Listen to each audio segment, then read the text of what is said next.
what are the biggest challenges when it comes to something that clearly needs so much work from all angles? It seems a little bit shocking that this is where we are, but that's the truth of the matter. How do we embrace our position and strive to move as quickly as we can to rectify this issue? Yeah, absolutely. So there's a bit of a two-pronged approach. We need to look at ourselves as an organisation, and we need to make sure that we're making changes from the foundations up. So we need to make sure that our policies are correct, that our interviewing is correct, and the way that we are trying to encourage people from minority ethnic backgrounds into the Wildlife Trust. So we want to make sure that we're not doing tokenistic recruiting, which could be a knee-jerk reaction to this, and it's something that obviously is totally inappropriate.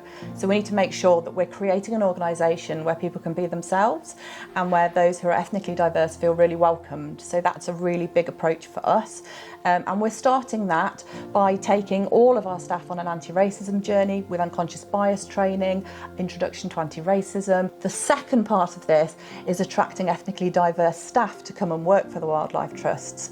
And we know from the report that there is a slight problem with trying to get younger ethnic minority people into our organisation and then into the ENGO sector as a whole, because they're not seeing it as a place where they would want to work. So we find that our recruitment pools just aren't diverse. So that's a much longer term strategy of how can we actually work with young people from ethnic minorities so that they see a career within the environment sector, within the Wildlife Trust, as something that they really want to do. Okay. So yeah, we've got quite a few journeys to take. Already you're painting a picture of what is a multi-pronged issue that needs to be tackled both within the trust but also in an outward-facing manner, recognising that people of colour, black and brown people, are not necessarily that enthusiastic about engaging with nature, and that runs much deeper. The Wildlife Trust as a collective need to work to that end as well, to improve how people of colour actually view working in the environmental sector. Yeah. How important is truth and transparency moving forward? I'm very aware that I'm the first brown female president of the Wildlife Trusts, and I want to be part of this conversation. How do we navigate this delicate area of being truthful about the fact that we are predominantly a white organisation, but we really want to do better? How do we communicate all of that? Yeah, I mean, you're absolutely right.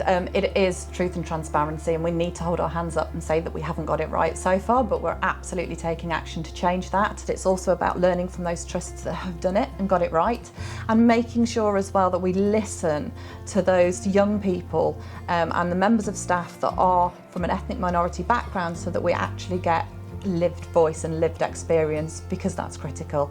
And we are actually setting up a new staff network for our ethnic minority staff so that they can actually come together, discuss the issues and help to be part of that solution, which is really, really important. One of the things I am always heartened about in this rapidly changing world with so many challenges ahead of us are the organisations and the businesses that hold their hands up and say, you know what, we got it wrong, we still haven't figured it out, but we really want to sort this. That's what I'm attracted to, and I really do think that's going to be at the heart of really welcoming a more diverse community within the Trust, is that transparency. How can we all work together as a collective to that end without getting things wrong?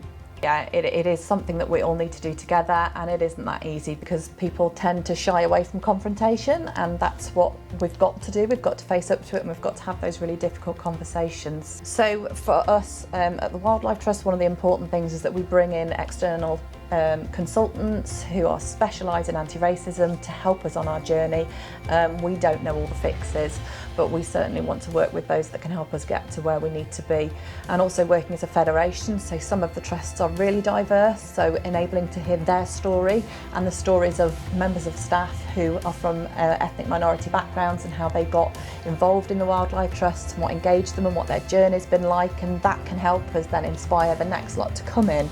And to really diversify the Wildlife Trust and enjoy working for us as well. Exactly, it's not being afraid. I mean, the reason, you know, as you mentioned, sort of the road ahead, it's also thanks in no small part to our hesitancy and our discomfort about getting it wrong that stops us from just kind of leaning in, doing it together, learning from those trusts that are getting some aspects of this right.